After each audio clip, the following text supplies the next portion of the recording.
Hey, it's Hunt. You found Hunt on Saints. We're talking black and gold football. Do us a favor. Hit the like button, share your comments below, and hit that subscription button so you can get all of our content. Enjoy the scouting combine. What are the Saints doing there? Are they ardently looking for players? Is it more of a networking deal? Are we watching 40 times? Are the interviews the most important? What's the objective over the week? Well, I think for them, it's important to get just like eyes on the prospects and see how they move, how they interact with their peers, how they interact with coaches and executives in these interviews. I think it's all encompassing, and I was just writing a little bit about it, but a lot of teams have stopped sending a bunch of people here. There's like 6 or 7 head coaches who didn't make the trip this year. The Saints sent like their entire coaching staff. They have every possible important person from the front office staff here. Like Mickey Loomis is here, their cap guy Kai Harley is here, their director of pro personnel is here, their college scouting director is here, their whole college scouting staff is here. So I mean, they've got like I don't know, probably 15 or 20 people out here. It's important to them, and we'll see if like all that work and all that that money that they're investing into this event is fruitful for them. But they try to do their best and to use the time they have allotted out here to actually make good decisions when it comes to draft time. Is that a significant change from previous years to have the entire brass there?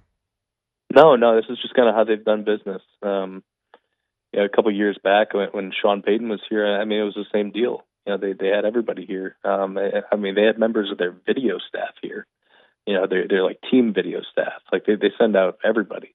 So it's I mean, I think for them as an organization, it's an important event for a lot of reasons. I mean, I don't know how much scouting Kai Harley is doing out here. I know he does some of that. He's trying to take on more of that stuff. But he's out here doing backroom meetings with agents and talking with as many people as they can to try to get this roster built to be competitive in 2024. I'm leading this question towards J.C. Latham and the tackles that potentially the Saints could target in the first round. But I guess the first things first is there any news on Ryan Ramczyk, and has that kind of clarified at all?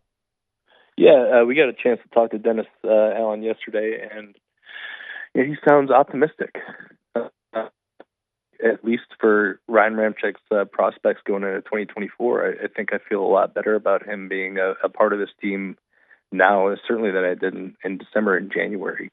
I think back then it was more of a coin flip as to whether he'd return or whether he'd retire.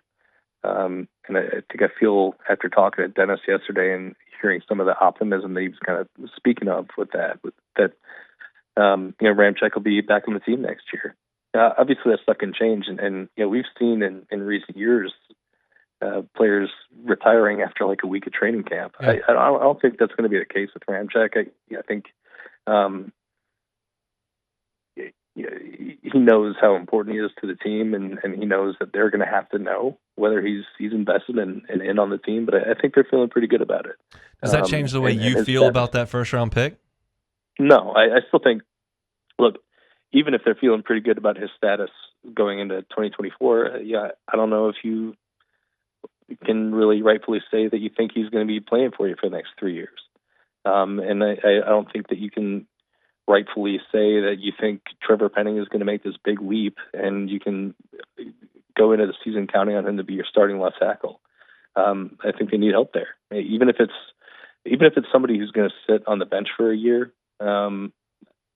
I still think you need to have a plan there. It's just way too important of a position to just like count on these variables that are kind of unsteady. So I fully expect a tackle to be in the mix at number 14, even if Ramczyk is back, and even if they like the direction that Trevor Penning's headed. So honestly, you're never going to get an answer on this from anybody on or really off the record, but just two guys talking here. How much do you think Dennis Allen's thinking about 2025, 2026 right now, and how much do you think he feels like I need guys who are going to help me win now because I may not be around? I mean, can he even think like that? He's got to have some of that in his mind. Yeah, I mean, absolutely. I think that's why when people have brought up the idea of the Saints taking a quarterback in the first round, I just think that's just never going to happen. He needs to stabilize his job now. He needs to find guys who are going to commit or who are going to contribute to this team now and in a big way. I just brought up the idea of maybe a tackle sitting for a year. That's like in the best case scenario where Ramczyk is healthy and Penning is the guy you thought he would be, where you don't have to play somebody. But I also think that if you take a tackle in the first round this year, there's a good likelihood that he's playing. And I think that it's the same thing that goes with, I think they're going to take a long look at these edge rushers because it's a weak spot on the current roster, and they need guys who can come in and play big roles and kind of shore up some of the weak spots. Because if I'm Dennis Allen, I'm not looking at what's this roster going to look like in 25 and 26 because I might not be there. Especially if it goes like it has the last couple of years, they have to get guys who are going to come in and play big roles right away and kind of shore up some of these weaknesses on the roster. Anything else that DA said when meeting with you all that piqued your interest at all? Well, I mean, I thought it was interesting when he was talking about Marshon Latimore, and he's saying that Marshon's a really important player on our team, ... right now. So like I think there's still some potential for that to be something we got to keep an eye on in the next couple months. I don't think it's a guarantee that he's back on the team next year. So I think that's really the most interesting question kind of hanging over the Saints' head right now is what they're going to do with him, because he's been a huge part of what they've done defensively over the last couple of years, but he's been hurt and it costs a lot of money and they don't have a lot of assets. Maybe they swing a move there. I don't think it's out of the question. Won't hold you to this in 6 or 8 weeks, but is there a player or two that you've kind of got your eye on that maybe the Saints could have interest in this week? At the draft, I think Jared Verse is one that really just stands out. Like he's just like it ticks all of the usual Saints suspects list. In the whole draft process, he's big, he's long, he's explosive, he's productive.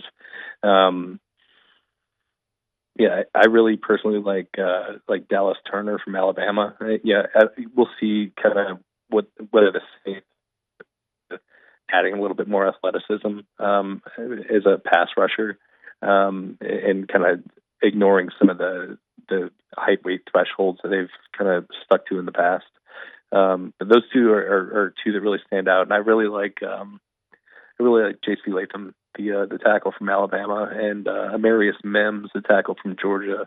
And I wouldn't rule out the possibility of them taking a receiver or somebody like Brock Bowers if they're available there at 14. I don't think that counts as like one of their top needs. Yeah. But they definitely want to add another pass catcher. They only have 3 of them on the roster right now, 3 receivers.